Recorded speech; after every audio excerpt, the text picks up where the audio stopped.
Cool. Right. Well, we are live streaming. So, yeah, kia ora, everyone, or Shemai, if we go on the Welsh side of my family. Kia ora from New Zealand. I don't know. Russ is in America. We'll just go with a good old hi, I suppose, or hello. My part of the woods, we'd say howdy. Howdy. There we go. That's what we like. Yeah. So with me today, I have got Russ Stoddard, who I think, Russ, it would be fair to say you are up there as a B Corp legend Hall of Famer. And if you're not, there should be a B Corp Hall of Fame, and you should definitely be in it. I feel like I've been, talking B Corp smack for a couple of years and trying to convince people, but I kind of feel like you've been doing it for a little bit longer than me. So, yeah, Russ, quick intro. Like, who are you? What are we doing talking to you today? Who am I? Well, I live in Boise, Idaho, over here in the States. Right now, I'm up in the small city of Salmon, Idaho, population 3,000, and it snowed 6 inches last night. So it's starting to feel like winter here.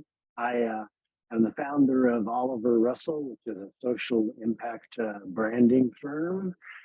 We first certified as a B Corp in December of 2011, so almost 11 years ago. I think it's funny to see the growth. I think we were B Corp number 299. Oh, so, nice. That's got a nice ring to it. yeah, it does. Although I've got a buddy in Boise, and they were in the first 50 or 60. So he always throws that card at me. Anyhow, we hopped on early board, and we also became our state's first public benefit corporation in 2011.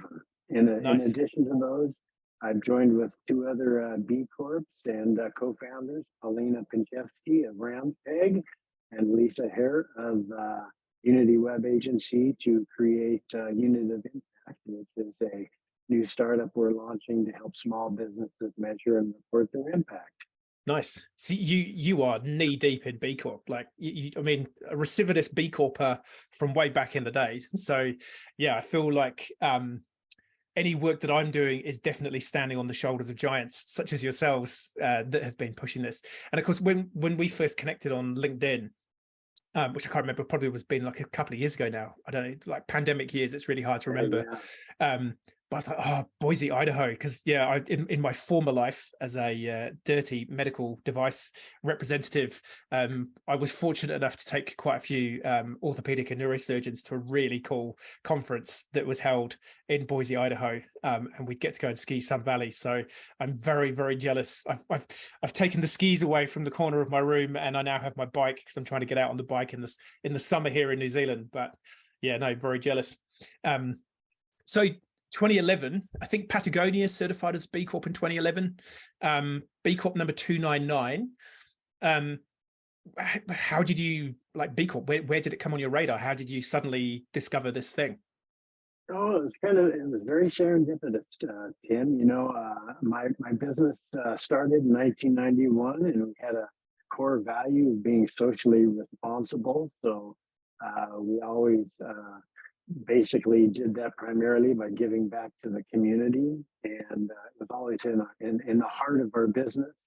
And one day I was at a teachers conference for my 5th grader, and his teacher, who I'd come to know, said, like, you ever heard about B Corps? And I was like, no. And she goes, you should be a B Corp. I've just been helping B Corps down in California, and it'd be perfect for Oliver Russell. So I shit you not, I hopped in my car. I drove back to my office from my son's student teacher conference, and I hopped online and I started going through the certification that day, because I was like, oh, this is me. This is what I've been looking for. So that's really how it came in. I just jumped right into it. Nice. Yeah, I think that's the same for a lot of people. I was kind of the same. Like I discovered it by Googling. I was working for a company, looking looking for like a cultural HR tool that could help with some internal challenges. But also I was really interested in business, environmental sustainability. Like I was kind of going down a bit of a rabbit hole, having had a bit of an early midlife crisis and recognizing that just chasing money as a business didn't seem to be giving us great outcomes for society and the planet.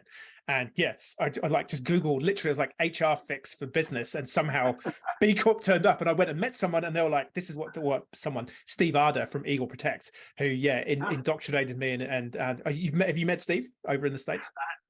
I know of him. You know of him. Yep. I think a lot of people know of Steve. Yes. He's on his way back to New Zealand shortly, so be good to actually see him again, have a beer. But yeah, he introduced me to the idea of B Corp, and similar thing. I was like, oh my word, like this just makes complete sense. So yeah, back in 2011, 299 B Corps in the US.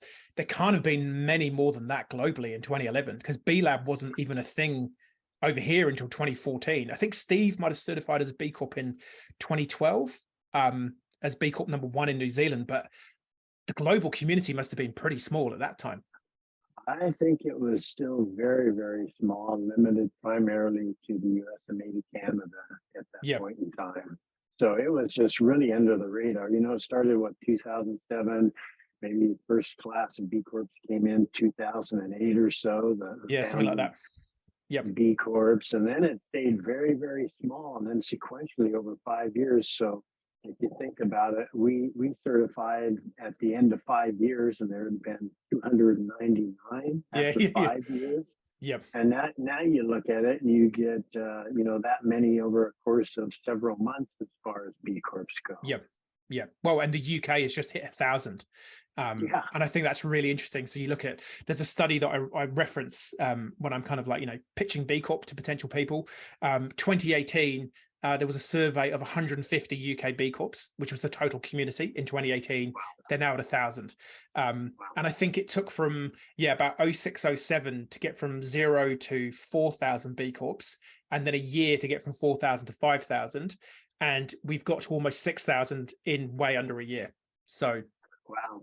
Well, that kind of growth in the UK, it would show that they've been fairly efficient at moving people through the certification process, unlike other areas of the world.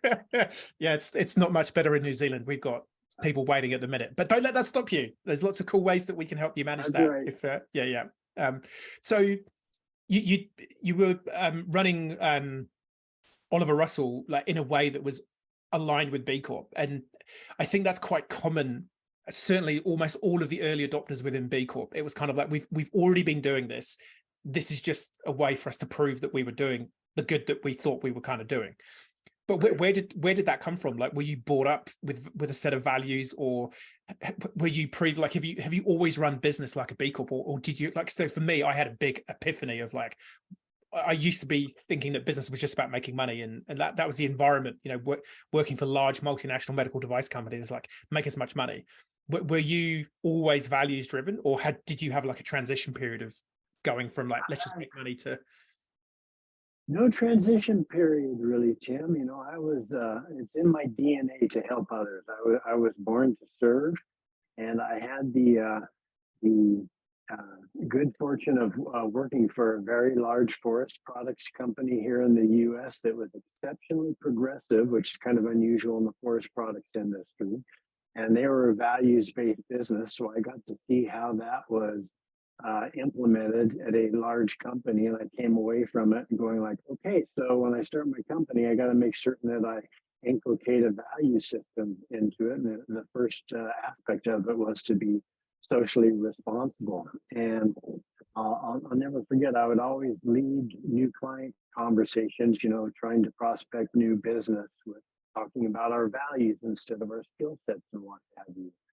And one prospective client came in, we did our song and dance, and then I later heard back from a member of the community who said, wow, they're pretty sharp folks, but I think they're a bunch of hippies. They're talking about these values and what they can do for the community and the environment and what have you. And so anyhow, my community is fairly conservative in many regards, so I can understand how to them it was like totally off the wall that there'd be a values-based business. That's been an awfully long time ago now.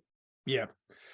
That's cool. Yeah, because I think there's generally two types of people who have ended up doing this kind of business for good thing, either from day one, like you say, whether it's just from your upbringing or the environment that you're in, like this idea of just doing good and service has been a thing, or there's people like me that obviously didn't have such good upbringing who were sent on this path. Maybe there's something in the water. Maybe had that kind of epiphany moment. And I think the vast majority of B Corps perhaps to date have been companies that like, well, we've always been doing this. This is a way for us to just connect to a community and movement of like-minded people. But I think we're now morphing into this, hey, look, we realize that maybe we haven't been behaving like a B Corp for most of our time, but now we realize that we do need to. So yeah, it's interesting. And I guess it's an open church. We're happy to have anyone who wants to be better and work out how they can do more good. Yeah, I think the pandemic occasioned that with a lot of people, everything from workers reassessing where they were working and how they were spending their time, to customers thinking, okay, I'm going to vote with my dollars. I'm going to actually see if I can be part of the solution rather than the problem. And then working all the way up to investors who have perhaps the greatest hammer of all, looking at a lot of the practices of B Corp as being those that not only minimize risk, but also create new opportunities. Yeah, 100% agree. And that's like, yeah, when we're talking to people about, should we do B Corp? Is it right for us? Pretty much those are the four groups of people we mentioned. Is like, you're either going to lose employees or not attract the next generation of employees. Your customers are increasingly going to be interested in how you're doing and what you're doing. And, we're even getting some companies now who are like the raw ingredient manufacturer selling to another company who make the thing, who are distributing it into other countries, and the retailer is now saying, hey, the customer wants to know what's in your product all the way back to the the raw ingredient. So that supply chain pressure is then coming. And then investors, again, talking this week with a couple of sort of startup world people, where they're sort of being asked by private equity and VC funds, hey, we want you to report against our own framework. And I'm kind of like, maybe go and tell them about B Corp, because that's possibly better than just a spreadsheet that they've made up where they've taken some random questions from the internet about doing good. But the intent is definitely there. And I think COVID had a massive part to play on that.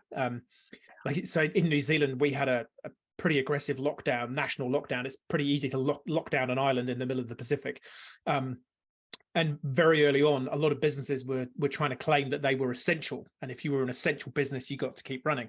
And it was interesting. Some of the businesses who thought they were essential, turns out they weren't so essential. Not so essential. Yeah.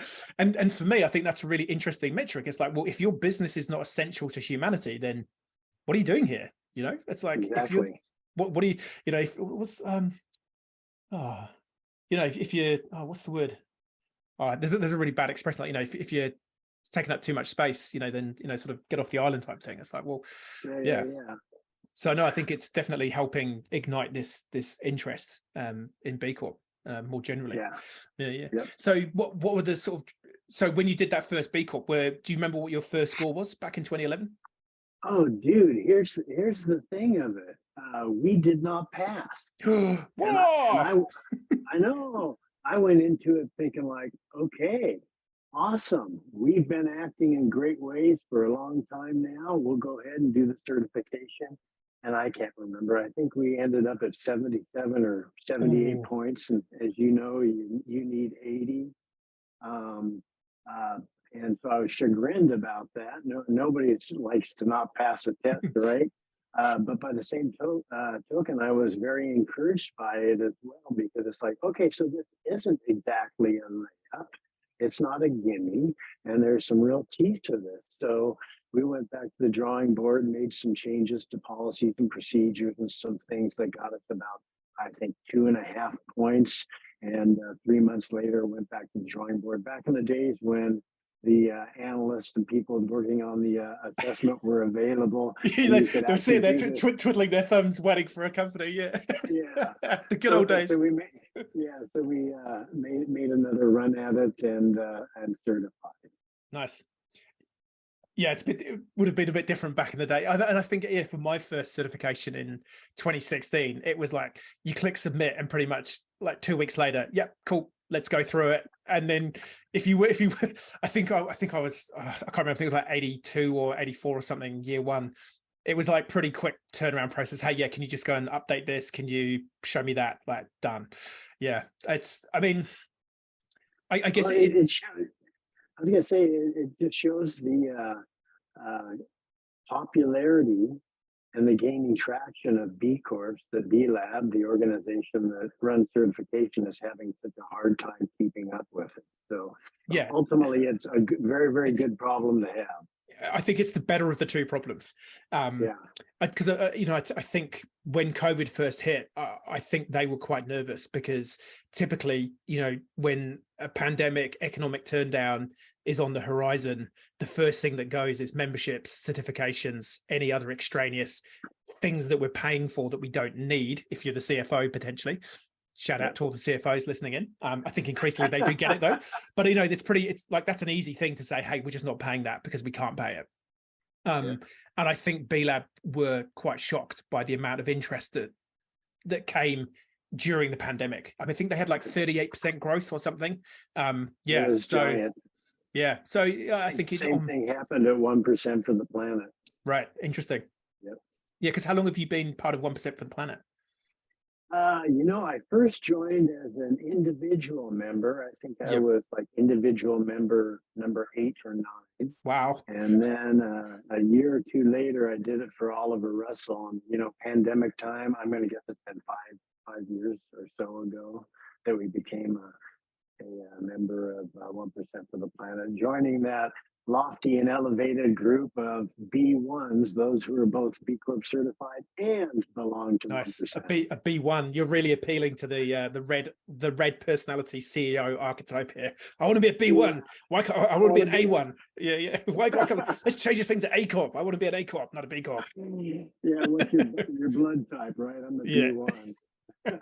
So for those not aware of it, 1% for the planet is basically how they describe themselves, an organization where you can commit to donating a percentage of is it revenue or profit, or can you choose? I can't remember. No, it is a revenue, Revenue, and it's 1% of your yearly revenue, and it was founded by Craig Matthews, Blue Ribbon Sports in the state of Montana, and Yvonne Chenard of Patagonia.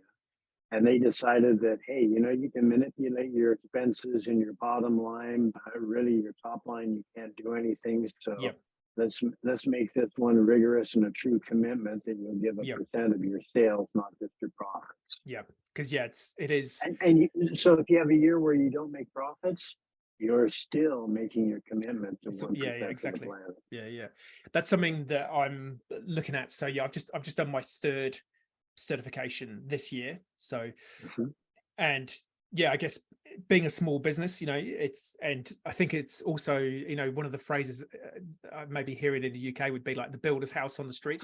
You know, you're so busy fixing everyone else's houses and making sure everyone else's house is looking good that and I guess you might be the same with your own marketing. Like you're great at helping other people do theirs, but sometimes it's like you got to eat your own dog food and actually just take a second. And maybe we do need to do a rebrand, or maybe we need to refine our strategy after. Yeah, so I've definitely, having gone through the last one, that sort of designed to give impact business model is very much in my mind, and I've been looking at 1% for the planet. There's also B1G1 who are a B Corp. I'm also a B1G1 member. Well, look at you. You're just crushing B Corp. I kind of planted the seed with Paul and Masami of B1G1 to actually become B Corp. We did a rebranding for them a few years ago. Oh, well, there you go. The circle's complete. Yeah, so because Paul and Masami, they come over to New Zealand quite often. Because Masami, I think she grew up here, went to school here. She either did it there or in Australia. I can't remember which. I know they've got a connection to New Zealand because they come over here semi-regularly. So I need to get Paul actually or Masami on here as a guest. They're on my kind of list. So well, there you go. You've set the bar. Because I was kind of like, do we do 1% or B1G1? I was like, I don't know. Dither. So okay, the gauntlet has just been thrown down to Timothy. You need to do both, buddy. Come on, dude. All right. I'll have a look after this call. You're making me feel bad now. Oh, it's all a process of improvement. Yeah, man. Yeah. Yeah. So yeah, so you kind of you did the B Corp, you didn't quite meet the standard, which is like I say, that's cool. But you managed to do that quickly. And then so were you using B Corp as a marketing tool, as a sort of a marketing company back in the day, or was it still so No, fringe that people were just kind of like, well, you're a bunch of hippies anyway, what is this B thing? I don't care. I just want some good marketing.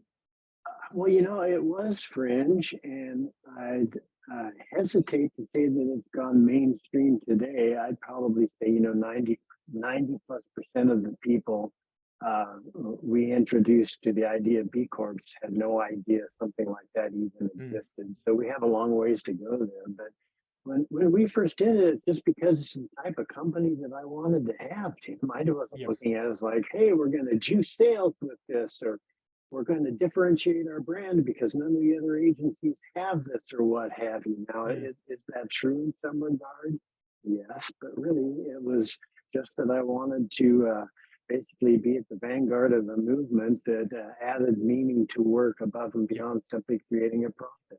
Yeah. And I think that's That's true. Yeah, for most of the early adopters, it's like, there's the four pressures that we talked about, but fundamentally, it's the right thing to do. And I think right. that level of consciousness and awareness about, well, what is the right thing to do? I think, yeah, that's just sort of steadily been increasing over the years. Yeah, and I don't necessarily care about the motivations that you have to certify, because what we need are business models that are going to help the planet and help people. And if you're doing it because you think it will primarily make you better at selling your products and wares, awesome. If Yep. it's quite simply because it's the way you want to treat the people that you work with, fantastic. So I don't necessarily question the motivations as long as you're Yep. living up to it and supporting words with Yep. actions. And yeah, I tend to agree on that. I don't really care why or how you get to this point, but you're at this point. And if you're at this point, you're at some level willing and open to a conversation around, and I just had a cup of tea with a mate of mine in a coffee shop locally, and we're just talking about, let's not forget that for some companies, stopping doing bad is actually quite a big effort and quite transformational.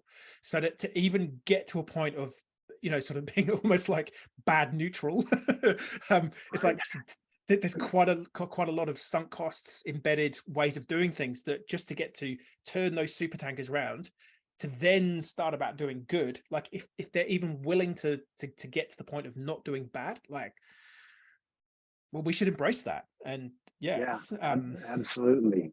And if you think about affecting those small changes at scale, which our community is nowhere near, that's really what we need to do. Whether it's to take a company and have them score in the 90th percentile, or have them being a giant conglomerate that all of a sudden improves performance in regards to social and environmental impact by 3%, it's huge. yeah. And that's the conversation. I've mentioned it a couple of times on this podcast, working for a company called Conscious Consumers, where it was like a marketing insights platform. So we'd go to a big box retailer and say, look, we've got, I think it was like 20,000 people on our app, and they would log on to the app and say, well, I care about people being paid a living wage, I care about animal cruelty free foods, I care about recycling, da da da da da. And so the company would sign up to be on the app, and every time someone bought something on their store or in their store, it was linked to their credit card and debit cards. So you would see how much money was being spent in your store by the people on our app.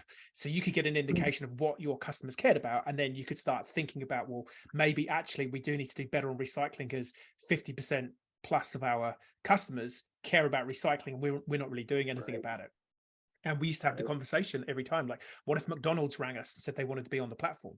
And half the company were like, no, they just don't, they shouldn't even have a mandate to exist. The world would be better without McDonald's.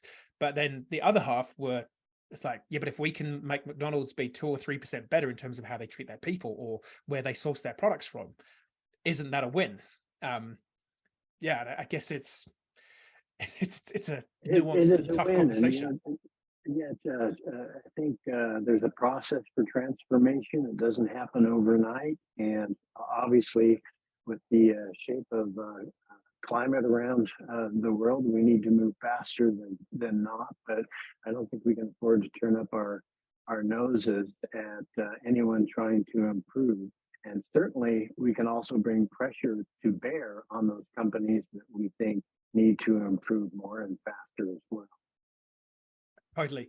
So yeah, it's the new N word in the B Corp community, the Nespresso word. That really has, it seemed to have like put a rift in the universe, and certainly in some online communities that I'm a part of that are, just for B Corps, there were some people who were kind of like, here's me ripping up my certificate, like I'm out. If Nespresso could be a B Corp, I don't understand what this framework's about. And I get that, and I get if you're a real, maybe fundamentalist isn't the right word, but if you've been deeply committed to systems change and transition, and you've been a high scoring B Corp, since 2011 or whatever, and suddenly it kind of almost feels like these big companies have maybe, I wouldn't say bought their way in, but they can make some small changes to maybe meet the 80. Yeah, it just seems to have been a real rift in the community where some people are kind of like, no, they shouldn't even get to even think about being a B Corp. Whereas others, and I think perhaps you and I are more aligned on this, and my take was, well, if Nespresso is now a B Corp, that means however many thousands of employees that they've got, they now know about B Corp. They can now hold the company to account. And equally, us as a community of B Corps can look at this company and go, really? Do you think that's really a B Corp way of doing things?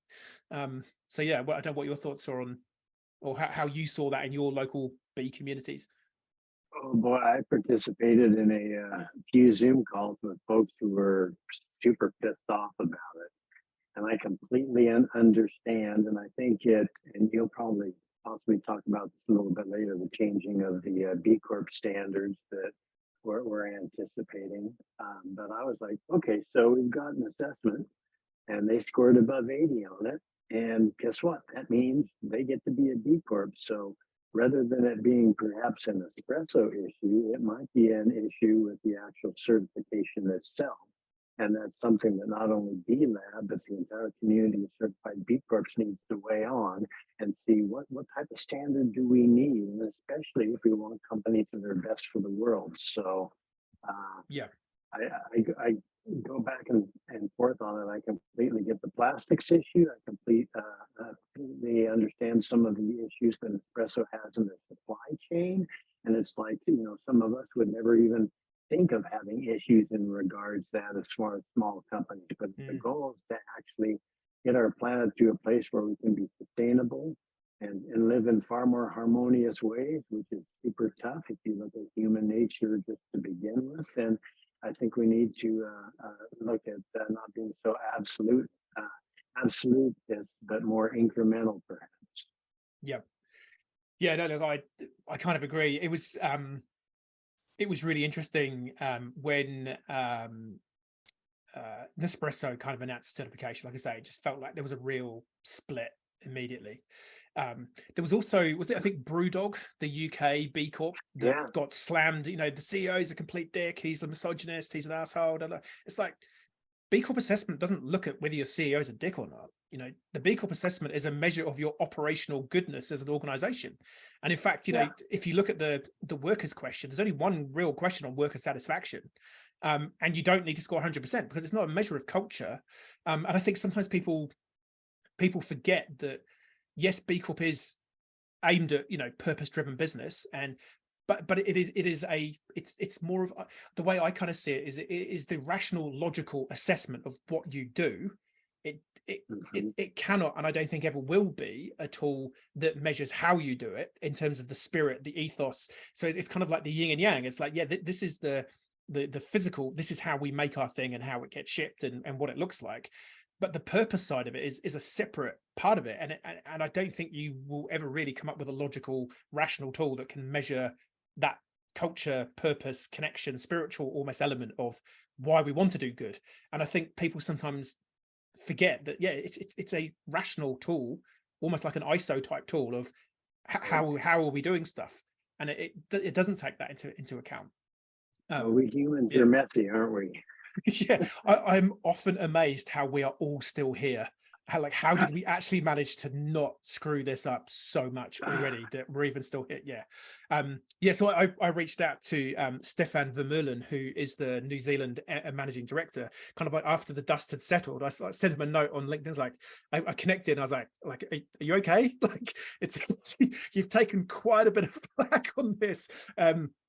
But, I actually met with him when he was down in Christchurch, because I said, look, I'd be really keen just to meet and just say hi. You're a fellow B Corp. Yeah, you're in the community as far as I'm concerned. And but listening to some of the stuff that they are doing, it's like, actually, you're genuinely doing some good stuff. And there's interesting arguments. A lot of people kind of go, oh, they're little capsules, that they're terrible. But being a Swiss-based company, they've done the research that potentially proves that their capsule is less environmentally destructive than like a barista made coffee. So when you look at there's a specific amount of water usage that goes through, it's a specific amount of coffee with zero waste, and the capsule itself is actually recyclable. Whereas there are other coffee pouches that you could buy for a home coffee system that comes in a silver metal package that currently actually isn't recyclable. So I think this is the thing. It's grey, it's nuanced, it's tricky. There is no 200-point B Corp. No one is perfect. We're all just trying to muddle along and do the best that we can. Yeah. Some do it better than others, but it's a tough one, man. It's a tough one. But yeah. So for those of you who don't know, there is and you currently have time to review and look at this new standards update. So it's looking like in 2024 the B Corp assessment is going to be going through a big change. But actually, before we get to that, we've got a chat question from Andrew. So Andrew has put in the comment, which is relevant to what we're just talking about. He said, B Corp surely is about setting standards to strive towards across multiple parts of a business, not just environmental. It would be great if these questionable businesses were celebrated and highlighted for how they achieve their qualification. Yeah, I think that's I think we'd probably agree with that. It's like, let's focus on celebrate the good that they're doing. And again, like having spoken to Stefan at Nespresso, there is a lot of good that they are sharing across the entire coffee world in terms of supply chain improvement and so on, and how on that operational side. But again, it kind of gets thrown out. The baby gets thrown out with the bathwater on that one, because they shouldn't exist. Yeah. 100%. I guess the larger picture too is, can you be so bad in one area that it outweighs the good you do in others? Yeah. And Andrew said, definitely don't judge the CEO. He is the CEO of the company. Mate, no, I would disagree totally with that. I think culture, leadership, decision making, it all sits with you, Andrew. Nice, Andrew. So for those of you tuning in who are like, who's this guy, Andrew? So all the clients that we work with, this podcast gets live streamed into our community group of our clients that we're helping on their B Corp journey, and Andrew is one of our clients. His business is actually really cool. If Andrew is still listening, let me know if you want to have a shout out, because what you do is actually super cool.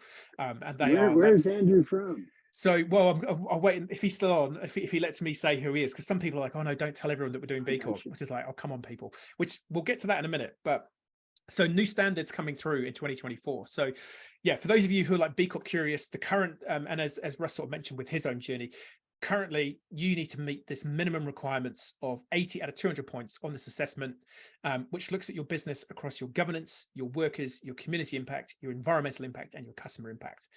And what some people are sort of saying is, well, hang on a minute, how can Nespresso certify where potentially they haven't scored as well on their supply chain? Perhaps, I can't remember their exact scoring, but let's say for the sake of the argument, this company is doing really nothing about its supply chain, or it doesn't know about its supply chain, but it's kind of scored pretty well with how it treats its workers, and it's doing some stuff okay on its environmental stuff. So yeah, this has been the criticism, is like, not gaming it, but it's kind of like, you can get to 80 by not being perfect everywhere.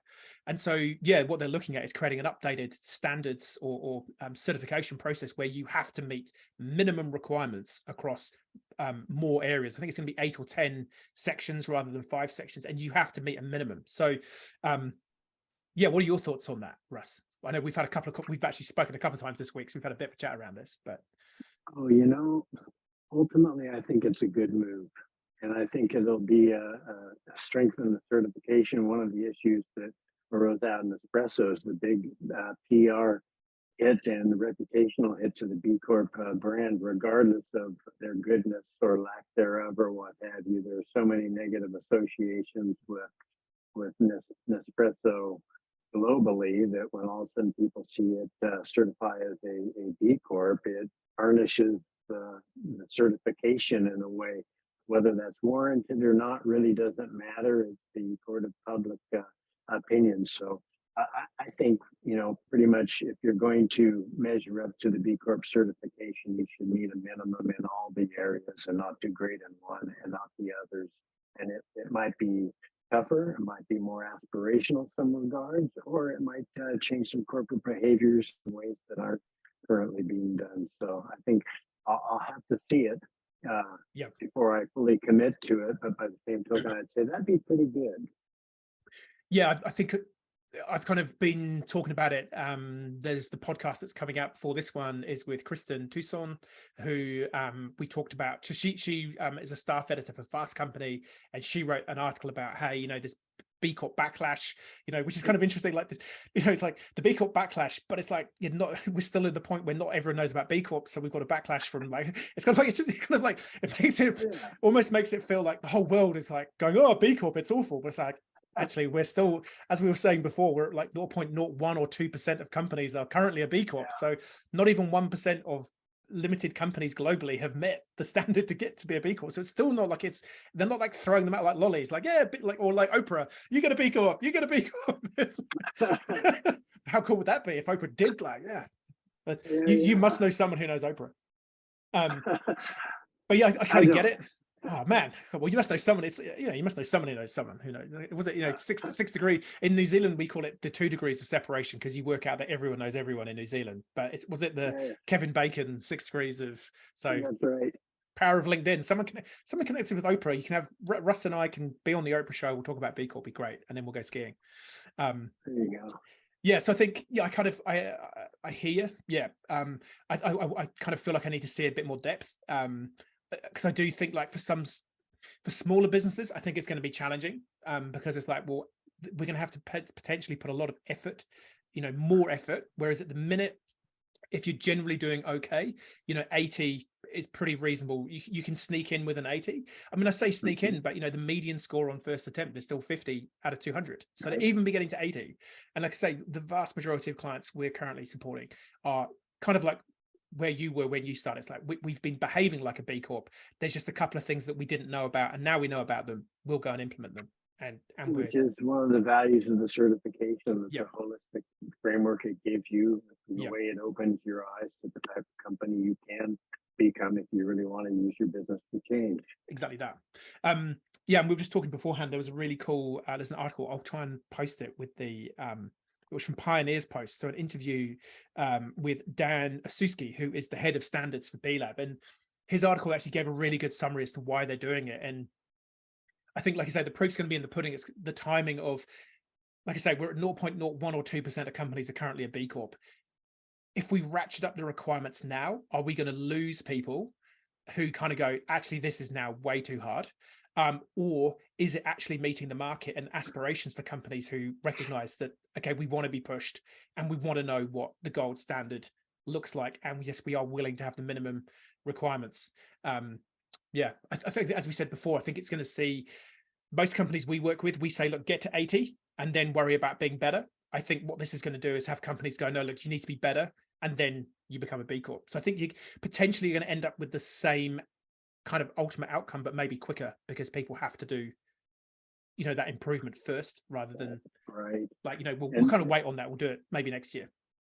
Yeah, and I think we're still flying a little bit in the dark until we see the final products and the certification. I agree. Yeah. Andrew has said, yes, give him a shout out. So Andrew Chambers, he is CEO of Tsunami Sports. They are a super cool company. So they make sporting apparel out of recycled plastic, which is super cool. Nice. Yeah. So if Andrew, Kiwi company, mainly based in Hong Kong. But Andrew has just he's like moved to New Zealand with his family. They're just getting going sort of here in New Zealand. So Andrew, we are looking for a sponsor for the podcast. Just saying, you've had one free shout out. I'm looking for a new client too, Andrew. I can manage time zones. Well, there we go. We'll see what we can do. So I mean, that's a cool segue though. So obviously you know are a branding, marketing sort of strategy expert in this world. Like what would be some tips? Andrew's just put this has backfired in the chat. You've been boxed into a corner. We'd like to welcome our new sponsor for the Be Better podcast of Tsunami Sport. There we go. It's official. Oh gosh. Yeah. So in terms of like branding, strategy, execution around utilization of B Corp, is that something that you advise clients around? Is it something that you have pushed people to do, or is it still kind of like you got to pick your battles and if it works for you in your sector? Because I think there's been lots of people on who will hear this who would be like how do we leverage the B Corp? And I think my personal take is if you don't leverage the journey and what you've done, I think you're missing a massive opportunity for that stakeholder engagement, particularly with customers. Yeah, you totally are. And the heart of the successful branding is differentiation. And, you're not going to be able to appeal to everyone, nor do you want to. You kind of have it. It's like a pheromone. Your brand should either powerfully compel someone towards it or repel someone away from it. And the B Corp certification is such a fantastic differentiator. It opens itself up to fact-based storytelling as well, and completely different conversations with whether you have a professional service firm that has clients or you're a CPG firm with customers. It's a great way to engage and demonstrate that you actually are a different company, and especially with younger generations that are kind of built for this. They have it in their DNA. So I think it's one of those things that if you go too quiet on it, you miss the benefit of all the hard work you put into it. And it is self-serving, but it's all in the way that you actually tell that story and engage people. And ultimately, a lot of it comes down to having third-party verification that someone else that's actually making a statement about your firm. It's nonprofits that you work with that are telling your story. It's members of the community. So it's really at the good part of reputational management, which is ultimately get other people to tell your story for you, and people will believe it. Yeah. There's definitely there's a cool phrase I've heard recently called green hushing. So we've kind of heard of greenwashing, but green hushing, and the phrase I used I was talking to someone yesterday about whether B Corp was right for them, and we were talking about this thing, and it's like we almost need, it's like the Goldilocks, talking too much crap about what you're doing, not talking enough about what you're doing, this middle ground of authentic disclosure of stories of good that you're doing, but with that humility of, look, we're not perfect, but we've done some really cool stuff and like work. I think it's for me, I just think it's critical that you get that stakeholder engagement, particularly with your customers, around like, this is what we're doing, this is what we plan to do. Let us know, like, does that work for you? Is that a cool thing? Does that resonate? Like, what are the programs we should be looking at? Maybe or what are the impact improvement that we should be looking at that you care about?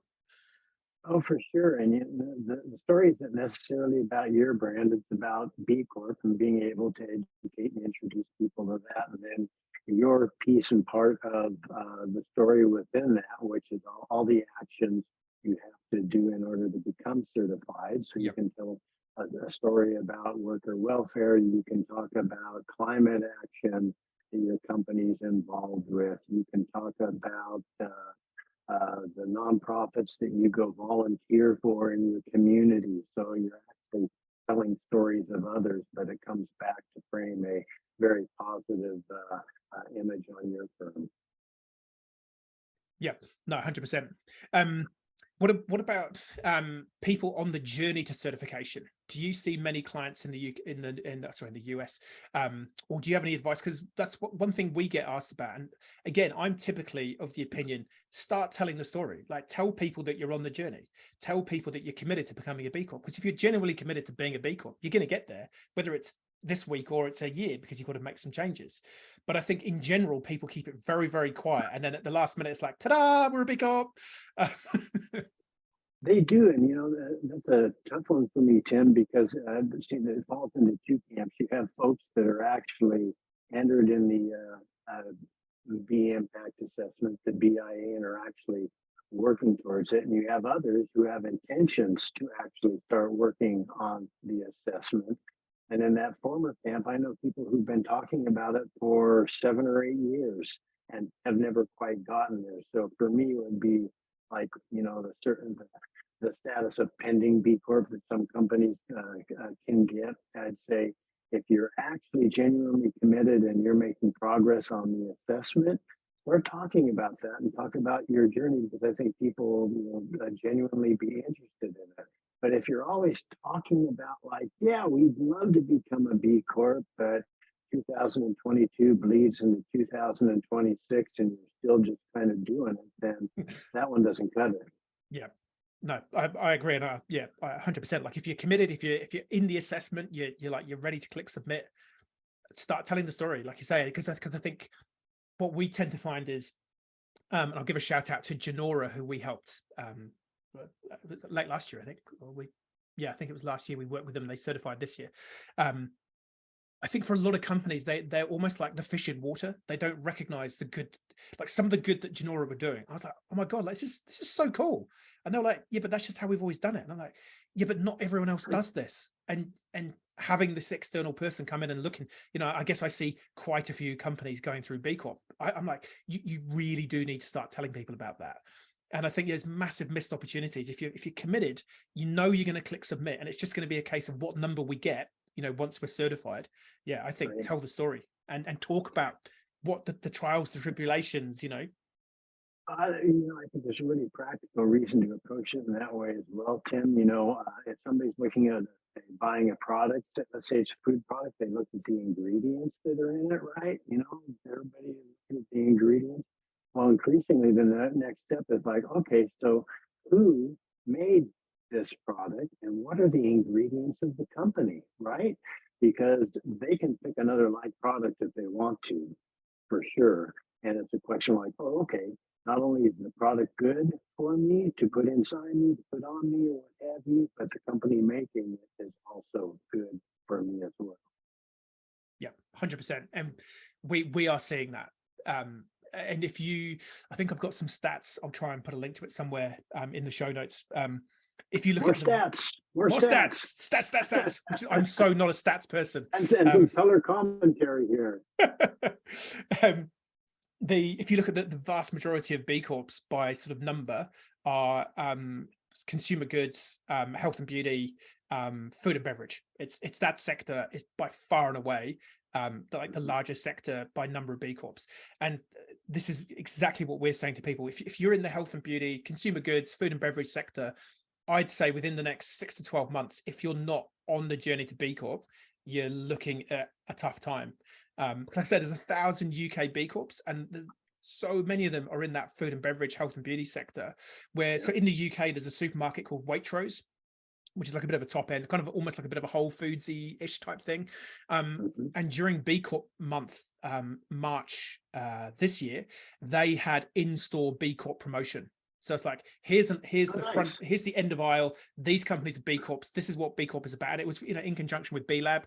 And there was another company, WH Smith, who are kind of like a corner store, sort of newsagent type store, sell magazines and, small snack type stuff. They had a similar in-store kind of thing. So yeah, this is what we're saying, particularly for like Kiwi businesses who rely a lot on export markets. Right. It's like this thing is coming. If you want to be competitive in the US or the UK, like you say, it's going to be, we take it for granted that your ingredients are good now. We take it for granted that you're not selling me toxic crap in a plastic container, but I want to know a bit more. And like I said, we're now getting raw ingredient manufacturers having that pressure put on them from retailers overseas who are now wanting to trace back all the way back to the raw ingredient. So you bet. Yeah. Which leads nicely into your latest B Corp. You're so greedy with all these B Corps that you're a part of. So Unit of Impact. Talk to us, and I think there's probably two parts to this. So I'm pretty sure the US is the only jurisdiction that has the benefit corporation. versus a certified B Corp? I might be wrong on that. Actually, yes, you are wrong, and I'm just so happy to be able to correct you on that, Tim. Excellent. Let's go for it.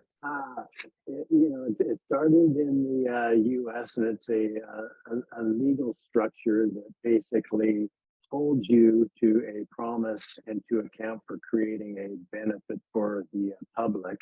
But by the same token, it also gives you the legal latitude to actually create bottom line outcomes in addition to having a focus on the financial bottom line, so you don't have to be concerned about a shareholder lawsuit. What it also does is it requires you as a public benefit corporation to publish a annual report each year that details exactly how you lived up to your promise of a legal structure.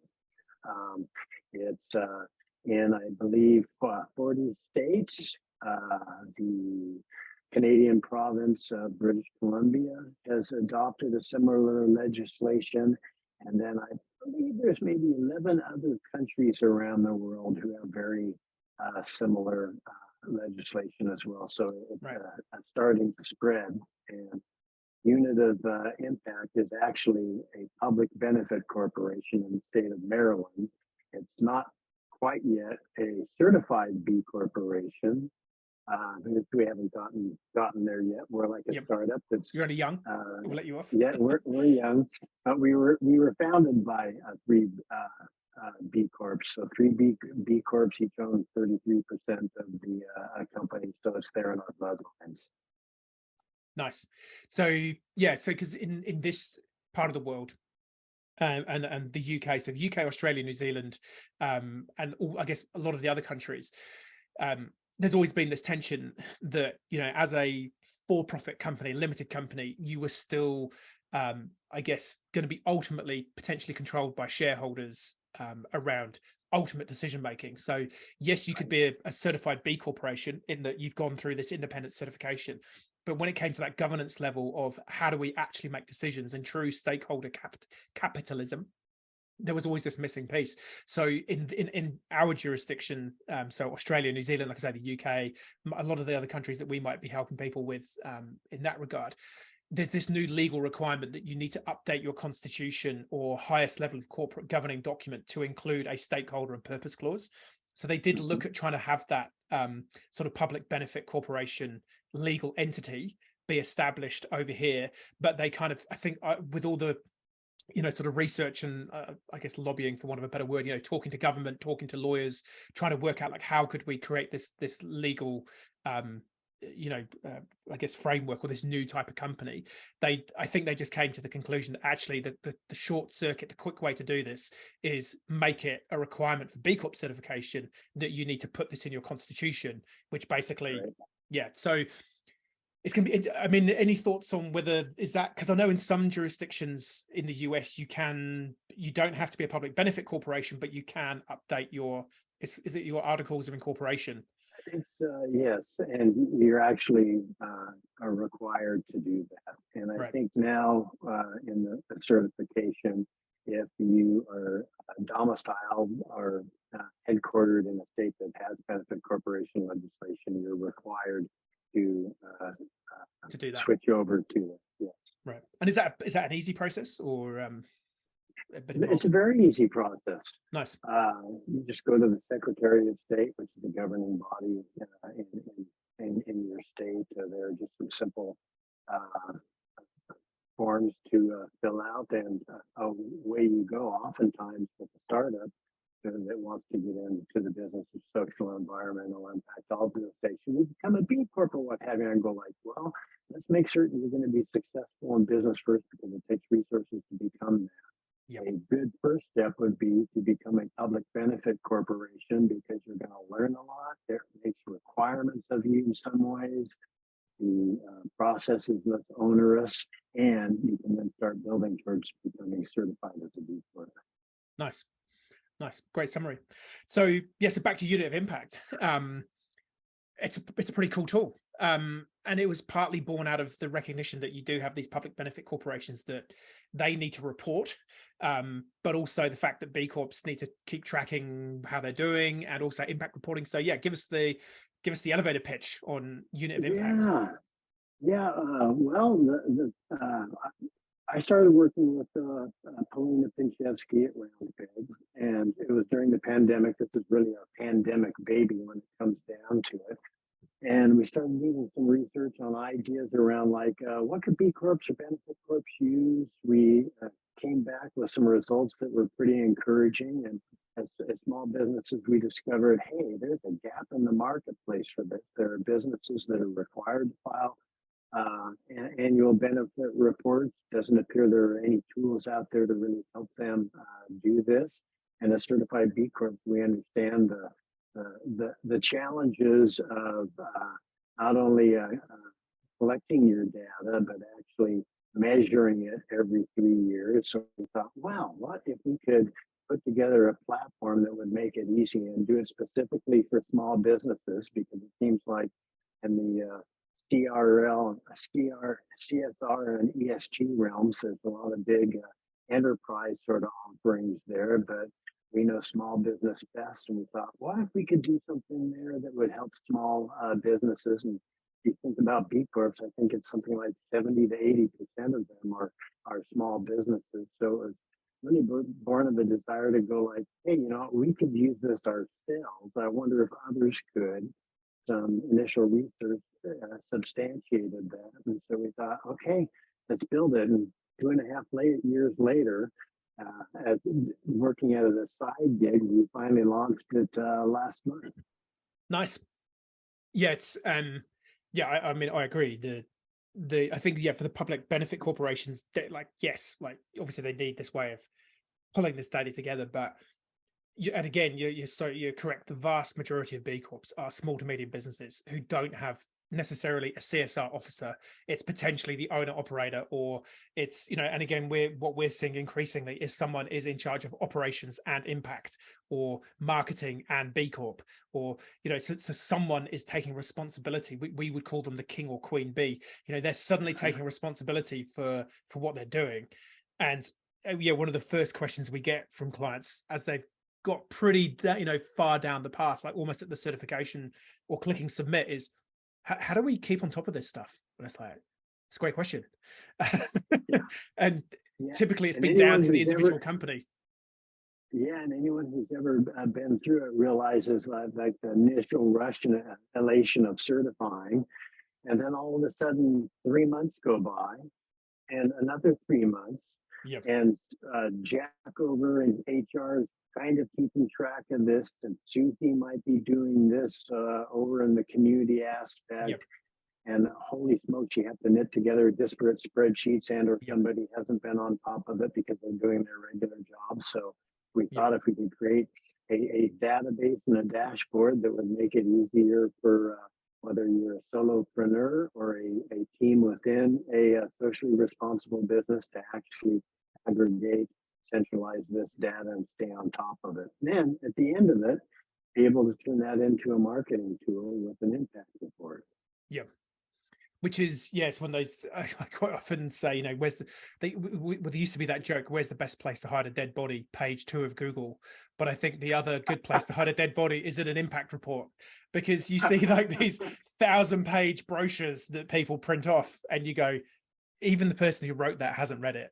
Like, there's no way, you know what I mean? There's like these reams and reams and reams. Oh, exactly. And that's the thing. Paulina, Elise, and I are all marketing pros, so we brought that aspect to it as well, which is like, okay, how can we create something that's sharp, crisp, professional, and communicates the fundamentals and holds the viewer's attention and doesn't lose them in the weeds. Which is easily done. Yeah. Oh, that's super cool. So like I say, we'll put some links around that, and put some links around it. And for listeners of your podcast here, I've got a discount code. Early bird 2022 on early bird 2022. Well, there we go. The first of the year. Look at that. So we've got discount codes for Unit of Impact. Andrew's going to be sponsoring our podcast from next week. No doubt. I mean, hopefully we'll all get some t-shirts or something, or Tell me you can some get workout gear. 20% off. Yeah, limited Yeah, time only. limited. Excellent. Nice. And so what do you see then as the, I guess, like, yeah, like you've been around this movement for quite a while.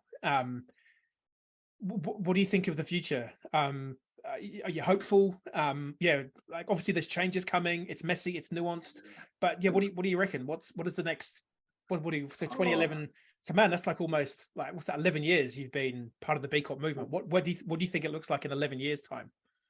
Well, I'm not certain about the B Corp movement when it comes down to it, but the movement for business to actually demonstrate and invest in all the things that B Corp stands for, I feel very, very positive as far as that goes. And I think really it's the younger generations that are starting to drive things. They've got the talent and the treasure to make it happen, and they don't put up with corporate BS. So I think really it's going to be a bottom up sort of driven exercise that's going to make companies, whether they want to or not, respond to the marketplace and start giving back and creating real value as far as natural capital goes, instead of just simply extracting it. Yeah, totally. And I think we're also talking to, so we've got Kathmandu based here in Christchurch, who are one of the biggest B Corps in this region. They're kind of like a mini Patagonia. They sell outdoor apparel. I know them. Yes. You know them. And they it was, I think it was May last year, they got a 100 million Australian dollar loan from one of the big banks over here, and part of it was kind of like an ESG backed loan, and part of the conditions around that loan was they had to maintain and increase their B Corp score, as well as some other conditions. But what was interesting, talking to the team that created that loan vehicle within the bank, they were just saying on the investment side, and I think this is going to be happening also with that, because you mentioned like bottom up, a lot of the people who now own the money in terms of like big family funds and what have you, it's the new guard. It's now that they're like in their late 30s, early 40s. It's not the 78-year-old mum and dad who've been running the money. And a lot of the private equity funds, a lot of the money world is now kind of, it's this 30 to 40-year-old generation that are getting it, and they are also now coming in as the next CEOs. Potentially, who knows? We might even get a prime minister or a president. I think, well, the UK's got a prime minister who's under 70. New Zealand's doing all right. Who knows? America, we're getting this younger generation of leadership coming through. Who for them, this is, like I say, it's the fish in water. It's like, well, of course we need to think about the planet and people. Like that's taken as a given. Whereas, I guess, yeah, that older generation who are like, no, it's about Milton making money. Friedman generation. Yeah. So, yeah, no, I'm hopeful. The other expression I sort of talk about from my medical device days, the guy who invented the modern hip replacement was called Sir John Charnley, and he always talked about how the hip replacement is a race between the implant failing and the patient dying, basically. And at the minute, the implant wasn't lasting as long as the patient. And I kind of feel like business for good is the same. It's like we've got a narrowing window when we actually just need to get shit done. It's a race between getting shit done and me making an extra dollar on my share price next week. Exactly. And it does, we have to adjust our expectations for what percentage of profit we might have. I know what I hear oftentimes from folks who are keenly involved in trying to get impact investment capital is that there's a lot of that money there, but they still expect to get exactly the same sort of returns financial on return. a fast timeline that they did otherwise. And it just doesn't work that way, and it shouldn't. Yep. Well, there we go. Well, we're at the hour mark. Any final thoughts? Any final words of advice on people who are like B Corp curious or who are on the journey? Oh, geez, if you're B Corp curious or on the journey, talk to Tim. My door is always open, as well as far as Zoom calls or what have you, and reach out there and talk to people so that you can gain a better understanding of what it entails, and then hop on board. And one of these days, if you're here in the States, maybe we'll meet in Boise, and I'll bend an elbow with you over a beer. How's that? Mate, I'm definitely gonna hold you up to that one. Yeah.